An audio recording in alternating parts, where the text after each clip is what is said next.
I mean, I would imagine like with business, it like requires at least some level of trust. And if you feel like you have to bring a burner phone Hmm. with you, like that just seems so challenging to any kind of meaningful business interaction.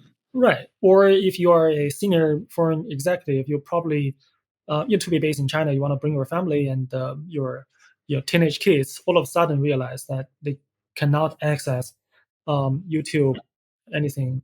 Well, they can use VPNs, but strictly speaking, using VPNs is illegal in China.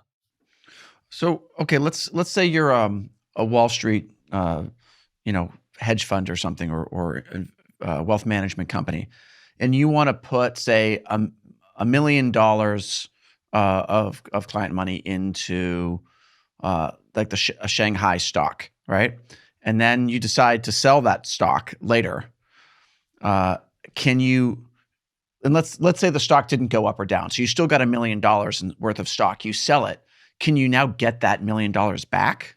Well, to my knowledge, there's not much difficulty doing that. Because there are capital controls, right? Equivalent to about 50,000 a year that people can only move that much money out of China at a time. Right, but the capital control mostly target locals and local companies, not so much international investors. China, with all the things that happened in China, Hong Kong, that's not great.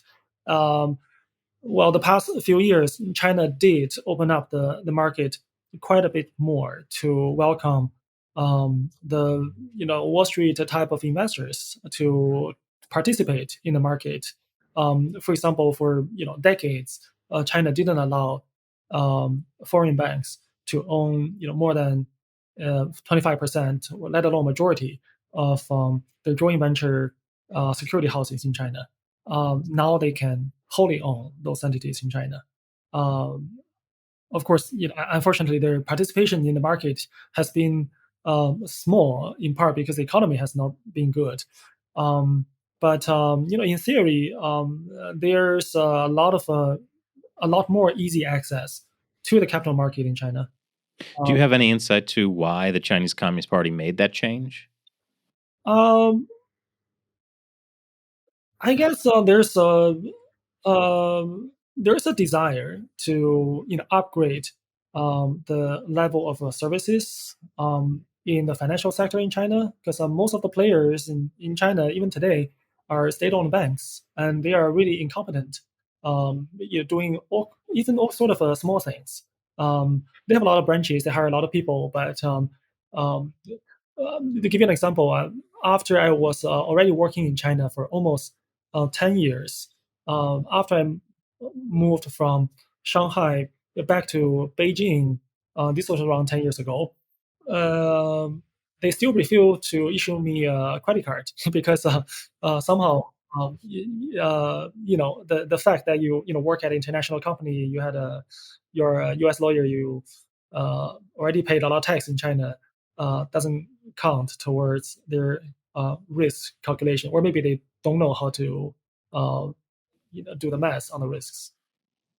Well, I'd imagine one of the big challenges any kind of business in China would face is so you have something like the Uyghur forced labor bill, where like Nike, they can't have Uyghur slave labor in their supply chain, but China specifically, like the supply chains are very murky, things overlap, and now with like this anti-espionage law, you can't even really do the kind of due diligence you need to find these things out, and so then you can run afoul of both China and U.S. sanctions. How do you advise businesses to navigate that? That goes back to your earlier point that this kind of desire to have maximum control really sabotages your other desire to attract a foreign business or grow the economy.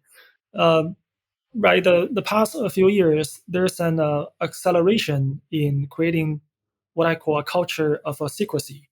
So much so that China has become sort of a information black hole.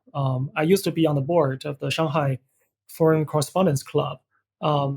Now we used to have around 200 members who hold the J visa, the Chinese visa issued to foreign journalists. Now that number has really dwindled to probably a double digit and several dozen journalists now. But today there are no foreign journalists in China from Canada, or India at all. Period. That's a big difference. Yeah, sorry, maybe that's mistaken. Maybe it should be Australia and India. But both are pretty large economies close to China, have a lot of interest in China. So another example, since about a year ago, they started to take down the published court decisions from the court website. There've been a major website, I think, created in conjunction with Chinese court since around 15 years ago. That was a major positive news for both local and international lawyers doing business in China. Where we're looking at each other and say, hey, even though we don't have judicial independence in China, at least a lot of the decisions are public now, easy to search, and we can see, how the cases were decided. We can show them to courts, and even though prior cases or precedents are not binding when it comes to decision making at courts in China, we at least have something to look at, some references to point to. That's no longer the case. They took down, they shut down the database, took out all the decisions. They announced a new database, but only select few cases approved by the government will be published. That's just part of many of the things that creates this a culture of secrecy. Now, China also has a policy of, they call it military civil fusion, where essentially any IP a so-called private Chinese company has, if the Chinese Communist Party demands it, they have to give it to the military.